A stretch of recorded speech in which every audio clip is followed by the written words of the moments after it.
Hello everyone, welcome back to my channel. আশা করি সবাই ভালো আছেন, আমরাও ভালো আছি। আজকের ব্লগটা ঠিক তখন কটা বাজে, 5:10, 5:10 থেকে আমার ব্লগ শুরু করেছি আমি।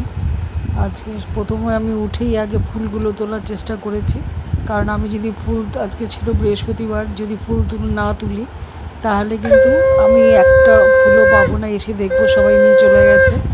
তো বৃহস্পতিবার যেহেতু, সেহেতু আগে এমনি তো আমি প্রতিদিন মর্নিং ওয়াকের আগে আমি ফুলগুলো তুলে রেখে যাই। তো ফুলগুলো তুলে সুন্দর করে ফুল, বেলপাতা, তুলসী পাতা, আমের পল্লব সব, আজকে বৃহস্পতিবার ঠাকুরের বাসন মাজা অনেক কাজ আছে, সব কিছু কমপ্লিট করেছি। তার মধ্যে আবার 30 মিনিট আমি হেঁটে এসেছি, কারণ আজকে গেছিলাম দত্তপাড়া মর্নিং ওয়াকে।